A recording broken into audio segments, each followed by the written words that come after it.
సన్నిధానములకు చేరి వచ్చిన ప్రభు ప్రియులైన మీ అందరికీ మన రక్షకుడు ప్రియ ప్రభు అయిన యేసు నామములో వందనాలను తెలియజేస్తున్నాను. దేవుడు ఆశ్చర్యకరుడు.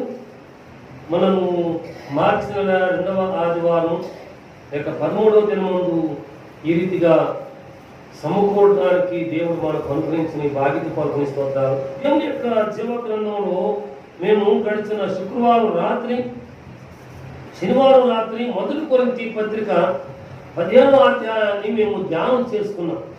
ఈ సత్యవాక్యాలను బట్టి మేమెంతో బలమును పొందడానికి దేవుడు సహాయం చేశారు. నేనైతే ప్రభువుకు ఒక మాట ఈ 15వ అధ్యాయంలో పౌలు భక్తుడు మొదటి నుండి ఆఖరి వరకు చాలా శ్రేష్టమైనటువంటి అనుభవాలను సెలవిస్తూ శిష్యులందరికీ కూడా కనపడ్డారు ఈ మహోన్నతుడు. అలాగే యాకోబుకు ఆ తర్వాత అపోస్తలులందరికీ కూడా కనపడ్డారు అని సెలవిస్తూ ఎంతో వచ్చేసరికి ఒక మంచి మాట పలికారు. ఏమన్నాడంటే పౌలు భక్తుడు, అందరికీ కడపట ఆఖరిగా అకాలమందు పుట్టినట్టు ఉన్న నాకు కూడా కనపడ్డాడంటాడు. అకాలం అంటే ఏ కాలంలో పుట్టానో, ఇతడు ఈ యొక్క సౌలు అనేది పెద్ద ఏమాత్రం కూడా సామాన్యుడు కాదు. గమలీయేలు యొక్క ధర్మశాస్త్రోప ఉపదేశాన్ని పొందుకున్నవాడు, సత్యము తెలిసినటువంటి వాడు, అంతకు మించి అధికారి, ప్రభువునందుకు అంతకు మించి ప్రభువు చేత పట్టబడినటువంటి వాడు, అంతకంటే ప్రభువునందుకు ప్రభు వారి యొక్క కృపలను సంపాదించుకొని సంఘములకు ఉత్తరములను రాసి సంఘ ప్రియులను బలపరిచినటువంటి వాడు. ఆయనే చాలా తగ్గింపు జీవితాన్ని కలిగి తగ్గింపుతో ఏ కాలంలో పుట్టినవాడో అన్నట్లుగా మాట్లాడాడు. ఆ మాట పదే పదే జ్ఞాపకం చేసుకుని ప్రార్థన చేయడానికి చేసుకోవడానికి దేవుడు నాకు నేర్పించాలని నేను కోరుకుంటున్నాను. దేవుని స్తోత్రాలు. ఈ రీతిగా మేము దేవుని వాక్కులను ధ్యానం చేసుకున్నాం. ఈరోజు దేవుని యొక్క జీవగ్రంథంలో నుండి కొలస్సీలకు రాసిన పత్రిక 4వ అధ్యాయంలో ఈ మధ్య చాలా శ్రేష్ఠ వాక్యాలను మనం చదువుకున్నామండి. ఎపఫ్రా అనేటువంటి ఒక దైవభక్తుల గురించి మనము సందర్భానుసారంగా జ్ఞాపకం చేసుకున్నాం. అయితే ప్రభునందుకులారా, దేవుని యొక్క కృపను ఇదిగోండి 12వ వచనం నుండి 17వ వచనం వరకు చదువుకుంటే మరికొన్ని శ్రేష్టమైనటువంటి మాటలు ఉన్న ఎపఫ్రాతో పాటు 17వ వచనాన్ని మనం చదువుకున్నాం. చూడండి, 17వ వచనం అండి. కొలస్సీ పత్రిక 4వ అధ్యాయము 17వ వచనం. మరియు ప్రభువునందు నీకు అప్పగింపబడిన పరిచర్యను నెరవేర్చుటకు దానిని గూర్చి జాగ్రత్త పడమని అర్కింపుతో చెప్పుడి. దేవుని స్తోత్ర. ప్రభువునందుకులారా, అర్కింపుతో చెప్పండి. అప్పగించబడిన పని భద్రం చేయడానికి లేకుంటే నెరవేర్చడానికి ఆ బాధ్యత పరిచర్య విషయం జాగ్రత్తగా ఉండమని అర్కింపుతో చెప్పండి అంటున్నాడు. అంటే ఇక్కడేమో ఎపఫ్రా అనేటువంటి దేవుని బిడ్డ ప్రభువునందు ప్రయాసపడుతున్నాడు, వందనాలు చెబుతున్నాడు, కన్నీరు కాస్తున్నాడు, ప్రయాసపడుతున్నటువంటి ఈయనకు సహకారం మనకు ఉన్నారట. అర్కింప అనేటువంటి పెద్ద ప్రభువునందు కదా. ఈ అర్కింపుతో జాగ్రత్తగా ఉన్నాయా, పరిచయం చేస్తున్నారు కదా. లేకుంటే నేను ఇచ్చిన వార్తలను ఉత్తరాలని చదివించడానికి ఎక్కడికి తీసుకుని వస్తున్నారు కదా, అది మీరు జాగ్రత్తగా ఉండండి అని సెలవిస్తున్నాడు. పై వచనం చదువుకున్నాం. ఈ పత్రిక మీరు చదివించుకున్న తర్వాత లవదోకియా వారి సంఘములోనూ చదివించుడి. లవదోకియా వారికి రాసి పంపిన పత్రికను మీరును చదివించుకోండి. అంటే ఒకరి విశ్వాసం, వారి విశ్వాస పరిమాణం చొప్పున పౌలు భక్తుడు లవదోకియా వారి కొరకు ఉత్తరాన్ని రాశాడు. దేవుని స్తోత్రాలు. ఇదిగో కొలస్సీలో ఉంటున్న దేవుని భక్తులకు వారి విశ్వాస పరిమాణం చొప్పున వారికి ఒక ఉత్తరాన్ని రాశాడు. ఇక్కడ ప్రియులు అంటున్నాడు కదా, లవదోకియా వారి కొరకు రాసిన ఉత్తరాన్నేమో మీరు కూడా తెచ్చి చదివించుకోండి. మీకు రాసిన ఉత్తరాన్నేమో హెచ్చరికలు, సూచనలు, మార్గదర్శకాలు ఉంటాయి, అవేమో వారికి నీ చదివి వినిపించండి. ప్రభువునందుకులారా, ఎవరికి వారమే ఇక్కడ నేను ఈ వాక్కును ధ్యానం చేసుకుంటుంది. ఎవరికి వారమే గొప్పవారం అనుకుంటానికి వీలు లేదు. నేను ప్రార్థన చేస్తున్నాను, నేను ప్రార్థన చేస్తే దేవుడు నాతో ఉంటున్నాడు. నేను ప్రార్థన చేస్తే నేను నా బిడ్డలు నా ఒక్క కొడుకు చాలా గ్రేట్ అనుకుంటున్నాడు. దీనికి ఛాన్స్ నేను అనే దానికి ఛాన్స్ లేదు. ప్రభునందుకులారా నేను బహుశా గురువారం నాడు శుక్రవారం నాడు ఆరాధనకు వస్తూ ఉంటే ఒక చిన్న పుస్తకం దొరికింది నాకు. దానిలో ఒక సజీవ సాక్ష్యం ఏదో తిరిగేస్తుంటే సాక్ష్యము దొరికింది. ఓ ప్రభునందుకున్న ఆ సాక్ష్యము నేను చదివితే నేను చాలా బలపడ్డాను. ప్రభునందుకున్న మన దగ్గరలో ఉయ్యూరికి కొంచెం యువత ఆకునూరు అనేటువంటి ఒక ఊరు ఉంది, హైందూరు. ఆ అమ్మ పేరు సరిగా గుర్తులేదు. అయితే ఆమె చదువుకుంటూ బడికి వెళ్ళేటప్పుడు ఇదిగోండి చర్చిలోంచి వచ్చే పాటలు భలే వినపడుతుండేట. సరే, ఈ రీతిగా సిలువ ధ్యానం రోజు 40 దినాలు ఉపవాస దినాలు. మీ అమ్మ బడికి వెళ్తుంటే ఆ మందిరంలో నుంచి యేసయ్యను సిలువ వేసిన పాటలు, తదనంతరము సాయంత్రం బండ్లు వచ్చేటప్పుడు సువార్త గురించిన పాప క్షమాపణ గురించిన పాటలు తన చెవులో పడినాయట. ఈ పాటలతో ప్రభువారి విశ్వాసం ఉంచింది. తన మనసులో తానే స్వామిని దర్శించుకుంటుంది, లేదు ఆరాధన చేసుకుంటుంది. ఓ ప్రభునందుకులారా, తదనంతరము వివాహం చేసి పంపించేశారు. ఓ కూతురు పుట్టింది, కొడుకు పుట్టాడు. తర్వాత ఇంకొక బిడ్డను గర్భవతిగా ఉన్నప్పుడు ఏదో బలహీనత అంత చెప్పబడటం లేదు. అప్పుడు వారింటి దగ్గరలో ఇంటి యజమానికి, అత్తగారికి, మామగారికి తెలియకుండా ఇంటి దగ్గర ఎవరో ప్రార్థన చేసే దేవుని బిడ్డంటే వెళ్ళి నమస్కారం అండి, ఏంటంటే నేను కూడా పలానా ఊరు మాది, నా పేరు పలానా, నేను కూడా చదువుకునే రోజుల్లో ఇట్లా ఉన్నాను, 10వ తరగతితో చదువాపించేసేసి వివాహం చేశారు. ఇప్పుడు గర్భవతుకున్నాను, ఏదో తెలియని బలహీనతగా ఉంది నాకు అని చెప్పింటే ఆ ప్రార్థన చేసే బిడ్డ అన్నారట, అమ్మా యేసు బాబాయ్ చాలా మంచోడు, హైందుడు లేదు, క్రైస్తవుడు లేదు, వాళ్ళని లేదు, వీళ్ళని లేదు. ఆ నమ్ముకొని ప్రార్థన చేసుకుంటే, పాపమును ఒప్పుకుంటే, విడిచిపెట్టవలసిన వాటిని విడిచిపెడితే తప్పకుండా రక్షణ ప్రసాదిస్తాడు, నీకు మేలు చేస్తాడు, ఆరోగ్యవంతో బిడ్డనిస్తాడని చెప్పారట. ప్రభునందు కదా. అప్పటికే చెప్పింది ఈ రీతిగా అండి. ఆయన ప్రార్థన చేసుకున్న తర్వాత ప్రభునందు కుమారుడు పుట్టాడు. ఆ తల్లి ఆ దేవుని బిడ్డ సాక్ష్యం చెప్పింది కదా, యేసుబాబు అని. ఆ బిడ్డకు తన ఇంటి వాళ్ళందరూ ఏమనుకొని కాక యేసుబాబు అని పేరు పెట్టిందట. అమ్మాయి ఏంటి మా ఇంటి రావంటలేదు, యేసుబాబు పేరేంటి అని చెప్పి అత్తగారు, మామగారు, బంధువర్గం అంతా కూడా ఎవరు పిలిపిస్తారండి? మనందరూ కూడా ఏదో 10 మంది 15 మంది చెప్తే మిగిలిన వారందరూ కూడా హైందువులే కాదు. ఏం చేస్తారండి? ఇంటి పేరు పెట్టేటప్పుడు మీరు చెప్పండి ఎవరైనా, నాకు తెలిసి నేను చెప్పనా? పురోహితుని పిలిపిస్తారు, బియ్యం పోస్తారు, చక్కగా అడుగుతారు. ఆ మాట ఊరికి అంటున్నానండి, అట్లా చక్కగా అడుగుతారు, దానిలో పేరు రాయిస్తారు. మీరు అట్లా చేయించలేదేమో, మీకు మీరు పెట్టేసుకున్నారేమో తెలియదు. నాకు తెలిసిన సిద్ధాంతం హైందవ సిద్ధాంతాన్ని చెప్తున్నాను. ప్రభునందుతారు. అప్పుడు మామగారు అత్తగారు ప్రశ్నించారంట, మా ఏం కావంటారు యేసుబాబు? లేదులే మామయ్య, నాకు కష్టంలో ఉన్నప్పుడు దేవుణ్ణి నమ్ముకున్నా, దేవుడు ఇక్కడ ప్రార్థన చేసి వాళ్ళ ఇంటికి వెళ్ళారా, వాళ్ళు ఇట్లా పలికారు, కొడుకునిచ్చారు. ఏమో ఆ వైద్యులే ఏదేదో అయిపోతున్నారు, ఏమీ కాని వాళ్ళు నాకు యేసుబాబే. ప్రభునందుతారా. అయితే వారి అత్తగారికి, మామగారికి 1 నెల 2 నెలల తర్వాత మామగారికి ఏదో బలహీనత, ఇక చనిపోతారేమో అని చెప్పి ఒకసారి ఇంట్లో వచ్చేవాళ్ళు, పోయేవాళ్ళు, కన్నీళ్ళు కాల్చేవారు.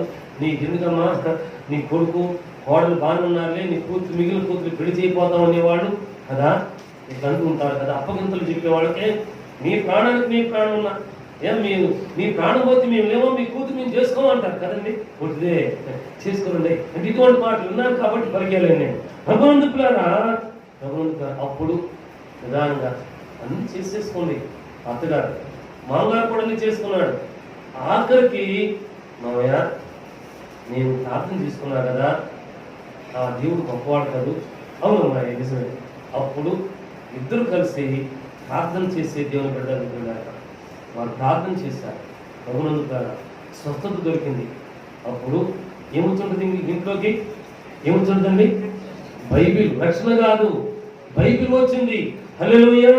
ఆ ఇల్లంతా కూడా రక్షణ సంపాదించుకోండి ప్రభువులారా. ఆ ఇంటి వారందరూ కూడా ప్రభువుని కలిగి ఉన్నారు ప్రభువులారా.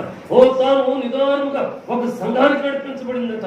ఆ సంఘంలోనే ఒక 10 మంది పేర్లు ప్రభువులారా ఇప్పుడు రుద్రాలైపోయిన 80 సంవత్సరాలేమో వయసు నుంచి రాశారు దాంట్లో. అందుకని 10 మంది ఈ ప్రియులు ప్రార్థన చేసేవారు. వారు ప్రార్థన చేస్తుంటే ఎవరైనా చదువులో కానీ, ఉద్యోగంలో కానీ, పనిపాట్లో కానీ, వ్యాపారంలో కానీ, కూరగాయల దగ్గర కానీ ఏదైనా తక్కువ కాట ఎక్కువ కాట చూస్తుంటే, ఉద్యోగంలో అన్యాయవక్రం చేసి లంచాలు తీసుకుంటుంటే దేవుడు వీరితో చెప్తుండే వారట, వారు గద్దించేవారట. ఆ గద్దింపునకు లోబడేవారట. చదువుకునే బిడ్డలు, అబ్బాయి నువ్వు చదువుకోకుండా అలచలుగా తిరుగుతున్నావు, పాఠాలు సరిగా ఇంట్లేదని దేవుడు చెప్పాడంటే ఆ బిడ్డలు తల్లిదండ్రులు లోబడేవారట. ఆ కుటుంబం నుంచి చాలా శ్రేష్టమైన ఉన్నతమైన ఉద్యోగాలు చదువుకున్న వారు, ఉద్యోగాలు చేసుకునే వారిని నేను ఎదుగు నా సంఘం నాకు తెలుసు. ఆ సంఘం ఇప్పుడు 500 పైన ఉంది. ఆ సంఘం చేసే పని ఏమంటే దినములో దశమభాగ ప్రార్థన అని పెట్టి మందిరం చుట్టూ ఉంటారు. ఎక్కడెప్పుడు అక్క నేనే 11 గంటలకు వస్తాను అన్నా, నేను 11:30 గంటలకు వస్తాను. ఈ రీతిగా దినానికి 2 గంటలు సంఘంలో ప్రియులు డ్యూటీలు వేసుకుని సమయాన్ని చెప్పుకుని వచ్చి ప్రార్థన చేస్తుంటారు. సంఘం నుండి లేవనెత్తబడినటువంటి పరిచారకులను, ప్రభు సేవకులను మిషనరీలుగా జార్ఖండ్కి, ఒరిస్సాకి, ఇతర రాష్ట్రాలకు పంపించారు. ఈ సంఘం అంతా కూడా కలిసి వచ్చిన దాంట్లోనే రూపాయి వచ్చుగాక, 2 రూపాయలు వచ్చుగాక మిషనరీ సహాయార్థమని ఒక ప్రత్యేకమైన నిధిని పెడితే దానిలో ప్రతి ఆదివారం మిగిలిన రోజుల వరకు వచ్చిందని దశంభాగం వేరు, కానుక వేరు, అర్పణ వేరు, మొక్కుబడి వేరు. మిషనరీలు దేవుని సేవకుల సహాయార్థం. దానితో పాటు నా సహోదరుడు మంచి మిత్రుడు ఆయనకు వచ్చిన దాన్ని మరికొంత తీసి ఈ సేవకులు పోషిస్తున్నాడు. ఆ సంఘానికి ఎంత గొప్ప వార్త ఇచ్చాడు. హల్లెలూయా. దేవుని ప్రియులారా, ఇది సజీవంగా జరుగుతోంది.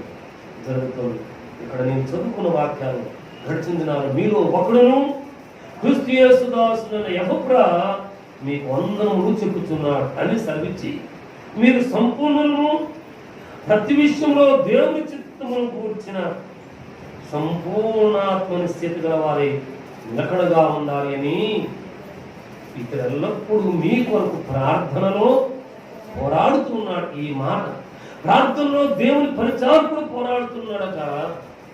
సాకారులుగా ఉన్న పరిచారకుల కొరకు చెల్లెలు కావచ్చు, తల్లులు కావచ్చు, తమ్ముడు కావచ్చు, తండ్రులు కావచ్చు, పరిచర్యలో సాకారులుగా ఉంటారే వీరి కొరకు ఈ యొక్క అధ్యాయం ముగింపులో పౌలు భక్తుడు ఒక మంచి మాట రాశాడు. మరియు ప్రభువునందు నీకు అప్పగింపబడిన పరిచర్యను నెరవేర్చుటకు దాని గురించి జాగ్రత్త పడమని అర్కిప్పతో చెప్పండి. అర్కిప్ప పరిచారకుడు అన్నమాట, అర్కిప్ప సాకారి అన్నమాట, అర్కిప్ప ప్రభునందుకులారా దేవుని కృపలో వృద్ధులుతున్నవాడు అన్నమాట.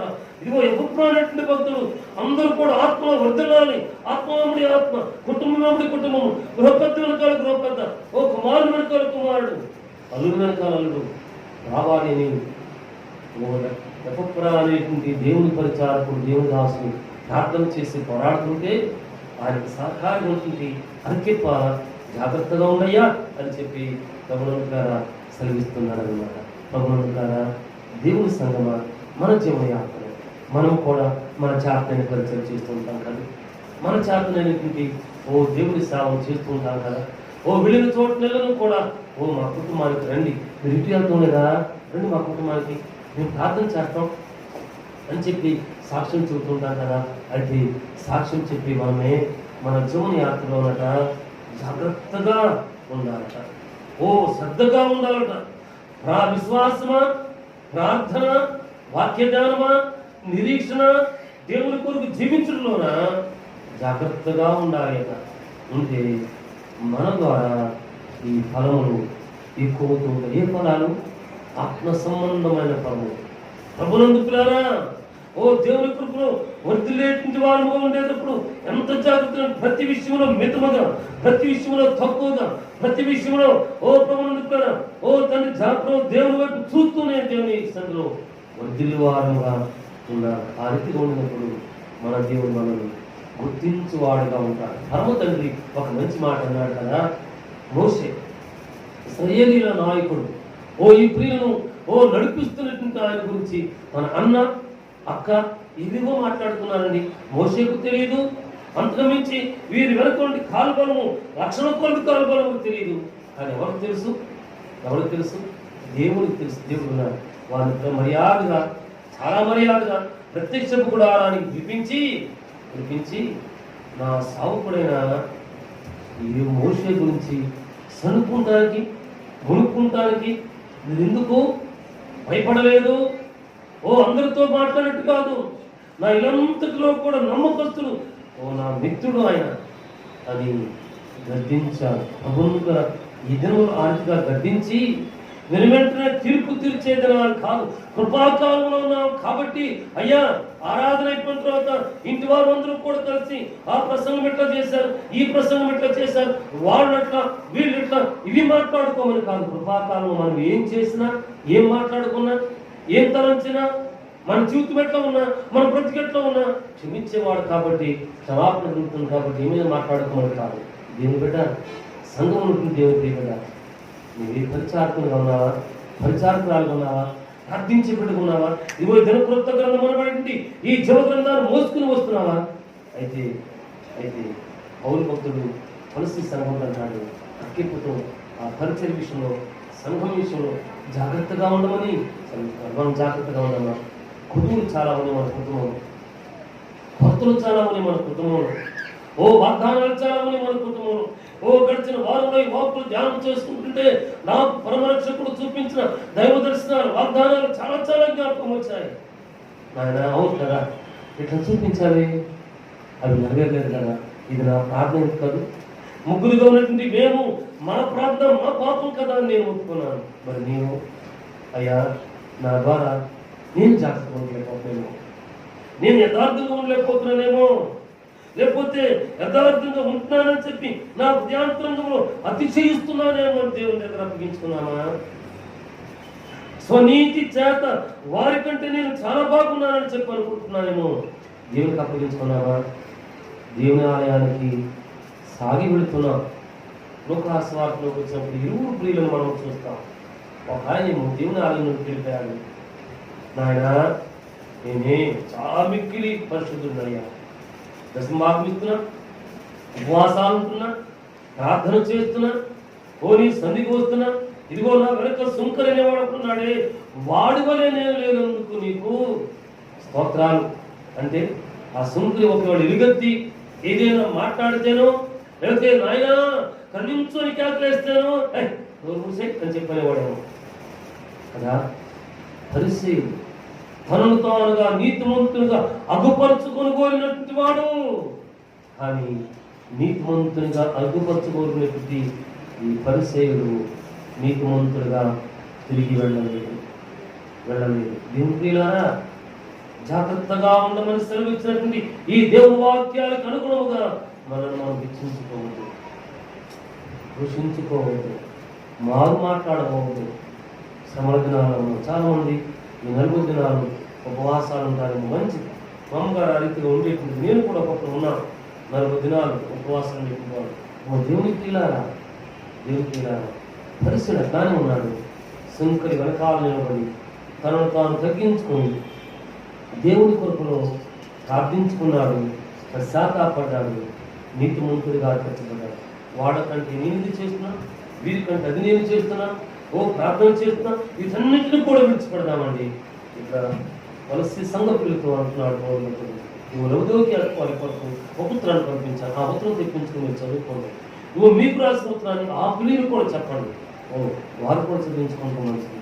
అయితే ఈ పరిచర్య ధర్మంలో అంటున్నాడు కదా, నీకు అప్పగింపబడిన పరిచర్యను నెరవేర్చుకుని దాని గురించి జాగ్రత్తగా ఉండమని అంకితతో చెప్పండి. దేవుని పరిచారకునికి, సేవకునికి పరిచయం అప్పగించాట. ఈ పరిచయని పాడైపోకోకుండా, చెదిరిపోకోకుండా ఎవరు జాగ్రత్తగా ఉండాలట? పరిచారకులు మనబడేటువంటి మనం సంఘమే. మేము దేవుని యొక్క సంఘంలో యోధులము, సిగ్గుపడినక్కర్లేని పరిచారకులు అని చెప్పుకునేటువంటి ప్రతి ఒక్కరము కూడా జాగ్రత్తగా ఉండాలంట. జాగ్రత్తగా ఉంటే దేవుడు ఆ కృపను మనకు ప్రసాదిస్తాడు. యథార్థవంతులుగా ఉంటే ఆ బాధ్యతను మనకు ప్రసాదిస్తాడు. అపోస్తల కాలంలో వచ్చినప్పుడు ఆదిమ సంఘంలో రొట్టెలు చక్కగా పంచుకోలేదని, విధవరాలను సరిగా చూడటం లేదని, దీనులను సరిగా చూడటం లేదు, సనుగుడు గోడుగుడు ఏవేవో వచ్చినాయట. వస్తే ప్రీతులు భక్తుడు ప్రియులు అన్నారు, అయ్యో మేము వాక్యోపదేశాన్ని మాని రొట్టెలు పంచుతాం, మీ తగాదాలు తెలుసుకుని మా వాళ్ళు మా పని కాదు, మాకు అప్పగించిన పని ఒకటి ఉంది. కాబట్టి మీలో ప్రార్థనాపరులను, యథార్థవంతులను, పరిశుద్ధులుగా ఉన్నటువంటి వారిని 7 మీరు నియమం చేసుకోవాలి. వారి కొరకు మేము ప్రార్థన చేస్తామని చెప్పారు. వాళ్ళు 7 నియమం చేసుకుని నియమించారు. వారిలో స్తపనెత్తిన ఆయన, ఫిలిప్పనెత్తిన ఆయన, ప్రాపోదనెత్తిన ఆయన, ఈ రీతిగా 7 ఏర్పాటు చేస్తున్నారు. వీరి మీద అపోస్తలులు లేకుండా దైవ భక్తులు చేతుల నుంచి ప్రార్థన చేశారు, అభిషేకించబడ్డారు. ప్రభువుల ద్వారా ఫిలిప్పు మంచి సాకుడు అయిపోయాడు.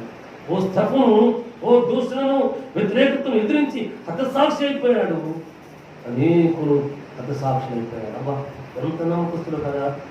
ఆదిమ సంఘాన్ని కాపాడాడు. సంఘం యొక్క బాధ్యతను తీసుకుని ప్రయాసపడటానికి వీరు దేవుని కొరకు నిలబడిన వారుగా ఉన్నారు. ఈ వారమంతా కూడా నాయన ఈ కుటుంబం నుంచే సావుకులు ఎవరుతున్నామని చెప్పాను కదయ్యా, దేవుని మానవ మాటలు చూపించాలి. ఇంతమంది సావుకులు నేను ఈ కుటుంబం నుంచి లేవనెత్తబోతున్నాను, ఈ పరిచారకు నేను లేవనెత్తబోతున్నాను.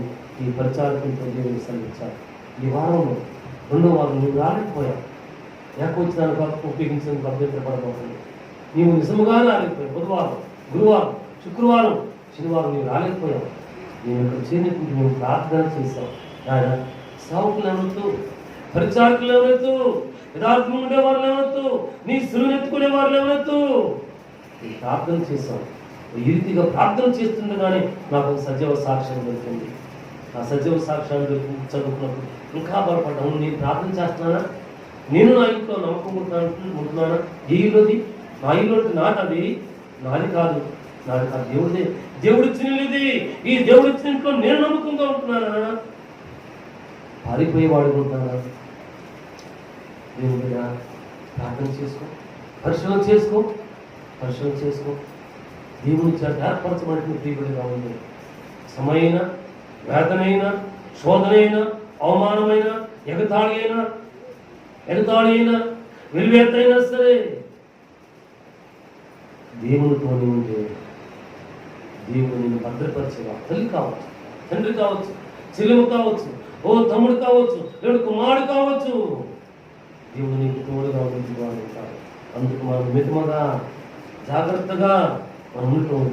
మీరు మొదటి తిమోతికు రాసిన పత్రికలో నేను తీస్తున్నాను. మొదట 2వ తిమోతికు రాసిన పత్రిక 4వ అధ్యాయం 5వ వచనంలో మనం చదువుకుంటున్నామండి. 2వ తిమోతి పత్రిక 4వ అధ్యాయం 5వ వచనాన్ని సోదరుడు చదువుతున్నాడు. అయితే అన్ని విషయంలో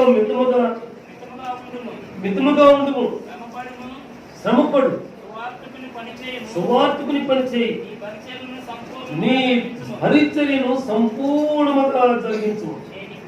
నేనిప్పుడే ప్రాణార్పణముగా పోయబడుచున్నాను.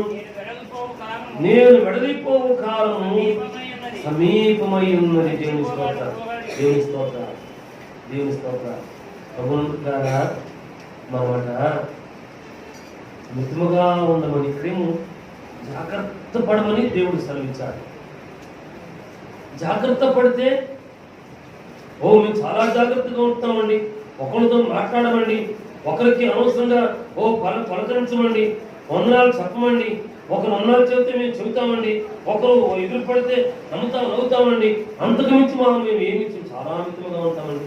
కదా అదే దేవుని వాక్యం ఏమన్నది, ఒకరితో ఒకరు వందనాలు చెప్పుకోమనుంది. రోమపత్రిక ఆఖరి అధ్యాయం వెళ్ళిన తర్వాత చదవండి. అక్కడ పౌరు భక్తుడు తనకు సాకారులుగా ప్రతి ఒక్కరికి వందనాలు చెప్తున్నాడు. పేరున తన సంఘంలో ఉన్నప్పుడు చెరసాలలో ఉండగా దర్శించిన వారికి వందనాలు చెప్తున్నాడు. తన వ్యాధుల్లో ఉండగా పరామర్శించిన వారికి ఉన్నాడు చెప్తున్నాడు. తన ప్రాణాపాయం ఉండగా వారి ప్రాణములకు తెగించి తను దర్శించిన వారికి వందనాలు చెప్తున్నాడు. అనమాట మితముగా ఉండమంటే దేవుని గుడి చిన్నగా వచ్చి చిన్నగా వెళ్ళిపోమన్నా కాదు కాదు. మౌనంగా ఏంటి, మౌనంగా వెళ్ళిపోమన్నా అంతకంటే కాదు, అంతకంటే కాదు. దేవుని చాలా రోజులు కనపడ్డావే నువ్వు అని మా దయానంద గారిని అడగమన్నా కాదు, అంతకంటే కాదు.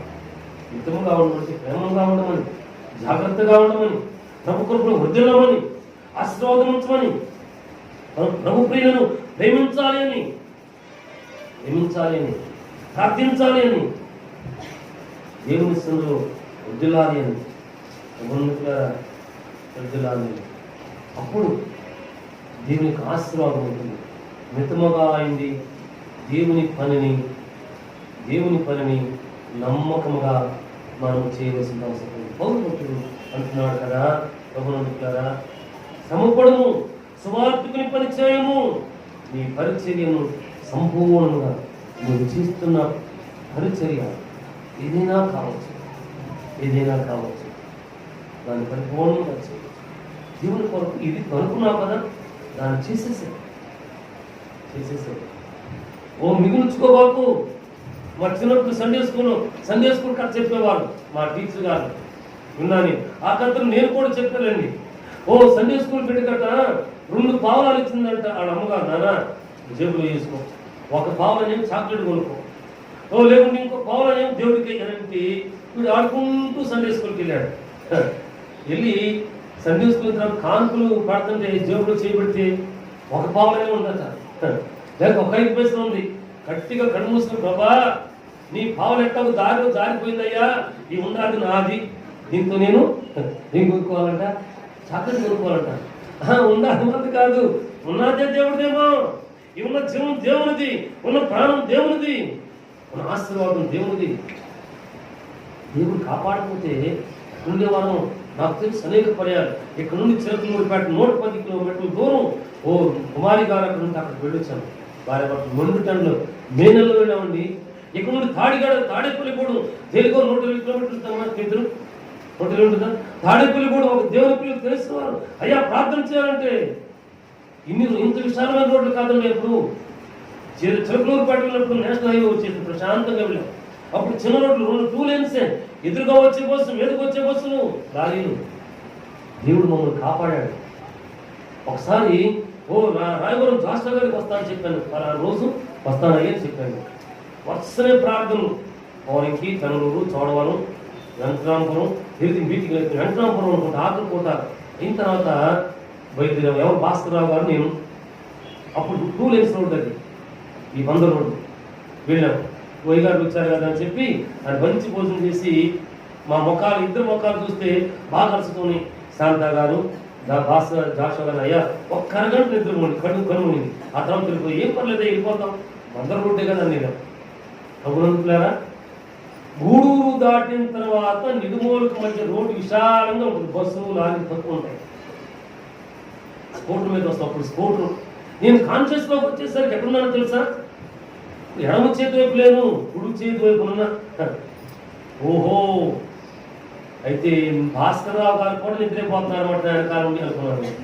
అర్థమైంది. అదే టైంలో ఏ లారీనో, ఏ బస్సు, ఏ ట్రాక్టర్ వస్తే ఎక్కడుండేవాడు అండి. దేవుడు కాపాడాడు. ఆయన భద్రత, దేవుని పని పరిపూర్ణంగా జాగ్రత్తగా జరిగించు, జాగ్రత్తగా ఉండు. దేవుడు భద్రత. మనం మితముగా ఉండాలా, శ్రమపడాలా, స్వార్థికుని పని చేయాలా, పరిచయం సంపూర్ణంగా జరిగించాలా, జాగ్రత్తగా ఉండాలా. నేను వెళ్ళిపోతున్నా, నా కాలం సమీపమైపోయింది. మంచి పోరాటం పోరాడాలి. ఏమాట మంచి పోరాటం, మంచి జీవితం జీవించాడట పౌరు భక్తుడు, మంచి యాత్రను కొనసాగించాడు పౌరు భక్తుడు. అవును, ఒకప్పుడు సంఘం హింసించిన వాడే, దూషించిన వాడే, దూరంగా వెళ్ళిన వాడే, కానీ దేవుని చేత దర్శించబడదు. దేవుని ఆలయంలో అడుగు పెట్టిన తర్వాత, యేసయ్యను ఎత్తుకున్న తర్వాత, తన కనుల నుండి పొరల వంటివి రాలి పడిన తర్వాత ప్రయాసపడిన వాడు సమయం అయిపోయింది, అటు వెళుతున్నాడు. అయితే అంటాడు కదా. ఎందుకు వచ్చును? ఇక మీదట నా కొరకు నీతి కిరీటము ఉంచబడి ఉన్నది. ఆ దినముందు నీతి గల న్యాయాధిపత్యం ప్రభు అది నాకు మాత్రమే కాకుండా తన ప్రత్యక్షత అపేక్షించు ప్రతి వారికి అనుగ్రహిస్తున్నారు. పరలోకంలోకి వెళ్ళిన తర్వాత పరలోకానికి బదులు మనం ఇంకొక లోకం ఉంది కదా, నరకలోకం నాకు ఉందనుకోండి. ఎందుకున్నారా? ఓ దేవుని స్తోత్రాలు. ఇక మీద నా కొరకు నీతి కిరీటము ఆయన కొరకేనా కాక తనతో పాటు ప్రత్యక్షత కోరుకుంటున్న ప్రియులందరికీ కూడా ఈ నీతి కిరీటాన్ని దాచిపెట్టాలి. అయితే ఏ రీతిగా కూడా నీ హృదయం కలవరపడవు, ఏ రీతిగా కూడా నీ హృదయాన్ని ఆయాసపడవు, ఏ రీతిగా కూడా నీ హృదయాన్ని కంగారు నీ కుటుంబము గలిబిలిచందనే వద్దు. దాచిపెడుతుంటే ప్రతి ఒక్కరికి పరలోకంలో దాచిపెడుతున్నారు. నాతో పాటు యోహాను సువార్త 14వ అధ్యాయంలోకి రండి దేవుని ప్రియులారా. యోహాను సువార్త 14వ అధ్యాయం మొదటి నుండి మొదలెక్కు దేవుని వాక్యాలు మనం చదువుకుంటున్నాం. కొంచెం గట్టిగా తల్లి ఎవరు చదువుతున్నారండి? మీ హృదయము కలవరపడనీకుడి, దేవుని యందు విశ్వాసం ఉంచుతున్నారు, నా యందును విశ్వాసం ఉంచుడి. నా తండ్రి ఇంత అనేక నివాసములు కలవు లేని ఎడల మీతో చెప్పుదును, మీకు స్థలమును సిద్ధపరచబడుతున్నాను. నేను వెళ్ళి సిద్ధపరచ నేనుండు స్థలములో మీరు నుండులాగా మరలా వచ్చి నా యుద్ధములకు నేను మిమ్మును తీసుకొని దేవుని స్తోత్రం. హృదయమును కలవరపడనీయదు, కుటుంబాన్ని కలవరపడనీయొద్దు, నియంత్రాత్మను కలవరపడనీయొద్దు, విశ్వాసాన్ని కలవరపడనీయొద్దు, ప్రార్థనా జీవితాన్ని కలవరపడనీయొద్దు, వాక్య జ్ఞాన జీవితాన్ని కలవరపడనీయొద్దు, సాక్ష్యం చెప్పే జీవితాన్ని కలవరపడనీయొద్దు, నీ యాత్రను కలవరపడనీయొద్దు. జాగ్రత్తగా మితముగా ఉందాం, దేవుడిపై నమ్మకంగా చేద్దాం, సంపూర్ణంగా జరిగిద్దాం. పౌలు భక్తుడు నేను వెడలిపోయే కాలం వచ్చేసి వెళ్ళిపోతున్నాను, నా కొరకు నీతి తీర్చి ఉంచాలి. అయితే ఉంచిన దేవుడు ఏమంటున్నాడంటే ప్రతి ఒక్కరికి ఇస్తున్నాడు. ఈ సంఘంలో అనుగుణంగా ప్రతి ఒక్క బిడ్డ, చిన్నవాడ పెద్దవాడ, వృద్ధుల, యవనస్తుల, పసిబిడ్డల, ప్రతి ఒక్కరికి ఇస్తున్నాడు దేవుడు. ఇస్తూ ఉండగా దాన్ని స్వతంత్రించుకున్నటకు ప్రతిపతో చెప్పినట్టుగా జాగ్రత్తగా ఉన్నాం. తిమోతితో చెప్పినట్లుగా మితముగా ఉందాం, ఎదురు చూద్దాం. అయితే మూడో మాట, మీ హృదయంలో మన కుటుంబాన్ని, మన ప్రియుల కుటుంబాన్ని, మన ప్రియుల అంతరంగాన్ని కలవరపడనివ్వద్దు. మీ హృదయంలో కలవరపడనివ్వదు. దేవుని ఎందుకు విశ్వాసం ఉంచుతున్నారు కదా, పరమ తండ్రి ఎందుకు విశ్వాసం ఉంచారు కదా, నా ఎందుకు కూడా విశ్వాసం ఉంచండి. నేను తండ్రి ఎందుకు పెడుతున్నాను, ఎందుకు పెడుతున్నాను? నా తండ్రి అనేక నివాసాలు ఉన్నాయి. ఆ నివాసములను అక్కడ మీ కొరకు నివాసమును సిద్ధపరచాలి. స్థలం లేకపోతే నీతో చెప్పాను కదా నేను, బహుమానం లేకపోతే మీతో చెప్తాను కదా నేను, ఆశీర్వాదం లేకపోతే నేను చెప్తాను కదా నేను. మన దేవుడు ఉన్నది ఉన్నట్టుగా, లేదు లేనట్టుగా చెప్పే దేవుడు మన దేవుడు. చెప్పిన దేవుడి దగ్గర ఆయన సంపూర్ణం మన హృదయములు, మన జీవితాలు జాగ్రత్తగా కాపాడుకున్నాం. సంఘము మన జీవితాన్ని కాపాడుకున్నాం, మన కుటుంబాన్ని కాపాడుకున్నాం, మన సంఘమును కాపాడుకున్నాం. దేవుని ప్రియంగా పిలువబడతాం, లేకుంటే ఎత్తపడతాం, బహుమానం స్వతంత్రించుకున్నాం, దేవుని పట్ల సాగి వెళ్ళడం. దేవుడు మనను విడిచిపెట్టువాడు కాకుండా ఆస్వాదించేవాడు. మనందరికీ ఖండితైన వాక్యాన్ని చదవాలని ఆశపడుతున్నాను. అనేక పర్యాలు చదువుకున్న వాక్యం యెషయా గ్రంథము 52వ అధ్యాయము 11వ వచనం అనేక పర్యాలు చదువుకున్న మాటలు అమ్మ తీనిద్దాం తల్లి. యెషయా గ్రంథము 52వ అధ్యాయము 11వ వచనం ఇప్పుడు చదువుకుంటున్నాం తల్లి. పోవుడి అచ్చటి నుండి వెళ్ళిపోండి, అపవిత్రమైన దేన్ని కూడా ముట్టుకుడి, దాని యొద్ద నుండి తొలగిపోవుడి. యెహోవా సేవోపకరణములు మోయివారులారా మిమ్మల్ని మీరు పవిత్రపరచుకోండి. దేవుని స్తోత్రం. జాగ్రత్త, మితముగా, కలవరపాటు లేకుండా ఉండటకు దేవుడు మరి ఒక సూచన, మరి ఒక హెచ్చరిక మనకు తెలియజేస్తుంది. పౌడి అచ్చటి నుండి దూరంగా వెళ్ళిపోండి. అపవిత్రమైన కానీ దేనిని కూడా ముట్టవద్దు. దేవుని సేవోపకరణము వచ్చిన వాళ్ళారా, మిమ్మల్ని మీరు పవిత్ర పరుచుకోండి. దేవుని స్తోత్రం. దేవుని పిల్లారా, మరి నా బాల్యం కాటూరి సమీల్ గారిని గుడివాడలో, జాన్సుందరరావు గారిని తెనాల్లో, ఈ రీతిగా ముస్తాబాదులు ఆశీర్వాదం గారిని, ఈ రీతిగా డేవిడ్ గారు, వసంతరావు గారు, ఇంకా మీకు తెలిసిన ఈ భక్తులే కలుసుకుంటూ ఉండేటువంటి వాళ్ళు. సాగుని పోటీతో కలుసుకున్నప్పుడు మేము గ్లాసులు పెట్టి, అల్యూమినియం గ్లాసులు పెట్టి, ఇస్త్రాకులు పెట్టి ఏం అందిస్తుంది వాళ్ళని వీళ్ళు మాట్లాడుకుంటున్న మాటలు నాకు కొన్ని జ్ఞాపకం పరిచయం వచ్చిన తర్వాత జ్ఞాపకంలోకి వచ్చినాయి. సుదర్శనం, నేను మీ సంఘంలో ఒక నలుగురు చాలా బలంగా కనబడతారేంటి అని అడుగుతుండేవాడు. అవునయ్య గారు, ఒక నలుగురు జ్వరాలు, జబ్బులు, అపిత్రాత్మకు వచ్చారు, వారి కోసం మేము ప్రార్థన చేస్తాం. తదనంతరం ఇప్పుడు సజీవ సాక్షిలో 10 మంది గురించి తల్లి చెప్పిందని చెప్పాను కదా, రాసిందని చెప్పాను కదా, ఈ కుటుంబంలో కూడా పెద్దలైన వారు పరమవిశ్వాసం ప్రార్థన వీరు ప్రార్థన చేస్తుంటే జరగబోతున్న విషయాలు, లేకుంటే ఆశీర్వాద విషయాలు ఈ ప్రీభక్తులతో దేవుడు సెలవిచ్చేవారు. ఆదివారాలు, శనివారాలు, నియామకనాలు, ఉపవాసనాలు వచ్చినప్పుడు దేవుడు ఏం ఆశించిన చెప్పాడు రీతిగా అవి నెరవేరుతూ ఉండే. అంటే వారు జాగ్రత్తగా ఉంటూ, మితముగా ఉంటూ, కలవరపాటు లేకుండా ఉంటూ, అపవిత్రమైన దాన్ని దేవుని కూడా ముట్టకుండా ఉంటూ దేవుని సర్వోపకరణాలు సంతృప్తిగా ఉన్నారు. కాబట్టి దేవుడు వారితో ఉన్నాడు, మన సంఘంతో ఉన్నాడు. మన సంఘమే, సంఘంలో బిడ్డలుగా తర్వాత మనము ధర్మం ఆడేసరికి చాలా మార్పు వచ్చినాయి కదండి అని అనుకుంటున్నాం. లోకంలో మార్పు రావచ్చులే, కానీ భక్తిలో మార్పు రావడానికి వీలు, విశ్వాసంలో మార్పు రావడానికి వీలు లేదు, ప్రార్థనలో మార్పు రావడానికి వీలు లేదు. చాలాసార్లు చెప్పాను.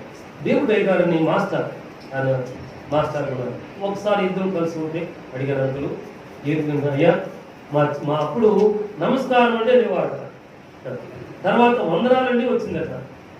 వందనాల తర్వాత వచ్చినట్టు చదువుకునే మా దయానంద ఎవరు చెప్తారు, ప్లీజ్ రాడా అబ్బా ఇంగ్లీష్ మాట్లాడుతున్నారు మీరు అమ్మా, హాయ్ ఏది వెళ్ళిపోతా ఇది కుడి చేయి కూడా చెప్పను, హాయ్ అంటారు. తర్వాత తిన్నావా, కళ్ళన్నీ విడిచి భోజనం చేస్తా, బాగున్నారా, లేదు హాయ్ అనేది నువ్వు ఇంకేంటది, తిన్నావా అంటే తిన్నా. ఏం తిన్నావు, మర్యాద. తరం మారేసరికి క్రమము, మర్యాద, పద్ధతి, కుటుంబ పరిస్థితులు, సంఘ పరిస్థితులు, సమాజ పరిస్థితులు మారిపోయినాయి.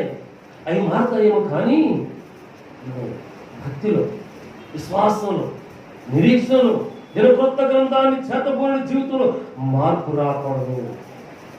జాగ్రత్త, మితముగా, కలవరపాటు లేకుండా పౌడి ఆ చెట్టు నుండి పోండి. అపవిత్రమైన దాని దేనిని కూడా మొట్టమొదటి దేవుని సేవకులను వస్తున్న వాళ్ళ మిమ్మల్ని మీరు పవిత్రపరచుకోండి. దేవుని పిల్లల ఈ దినవాక్యాలను బట్టి దేవుని పిల్లలు మనము జాగ్రత్త పడదాం, మితముగా జాముందాం, దేవుని పని నమ్మకంగా చేద్దాం, స్వార్థ పని నమ్మకంగా చేద్దాం, ప్రార్థన పని నమ్మకంగా చేద్దాం, సాక్ష్యం నమ్మకంగా చెబుతాం.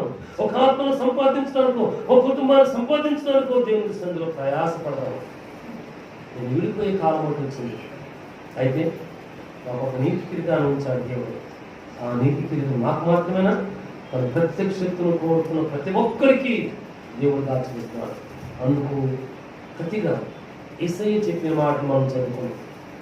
నా తండ్రి ఇంత మీ హృదయంలో కలవరపడలేదు. మీ హృదయాన్న, జీవితాన్న, కుటుంబాన్న, సంఘాన్న, దేవుని కూడా నీ జీవితాన్ని బట్టి కలవరపాటు కానీ జాగ్రత్తగా ఉన్నాం. నా ఎందు తండ్రి ఎందు విశ్వాసం ఉంచాలి, నా ఎందు కూడా విశ్వాసం ఉంచండి. నా తండ్రి అనేక నివాసములు ఉన్నాయి, లేకపోతే నీకు చెప్పేవాడిని. నేను మరలా వస్తున్నాను, తోడుకుని వెళ్తాను చెప్పాను. నేను గడిచిన రాత్రి, అంతకుముందు రాత్రి చదువుకున్న వాక్యాన్ని, ఆదిమ పురుషుడు ఆదాము చనిపోయాడు. ఆది ప్రథమ పుత్రుడు యేసుక్రీస్తు మరణించిన మాట నిజమే, మరణమును ఓడించి లేచాడు ఈ ప్రథమ జాస్త పుత్రుడు. అవును, మరణించి లేచిన యేసయ్య పరలోకానికి వెళ్ళాడు, త్వరగా రాబోతున్నాడు.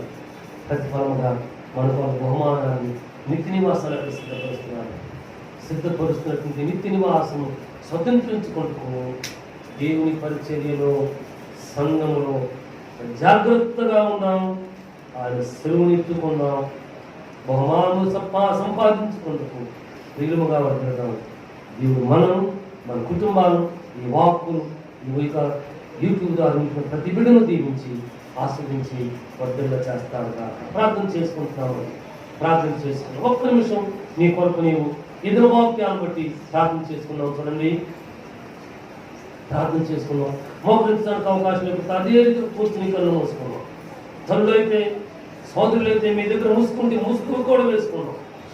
దేవుని గ్రంథం నుండి కొరింథీ పత్రికలో స్త్రీ తన మీద ముసుగు వేసుకోవాలట.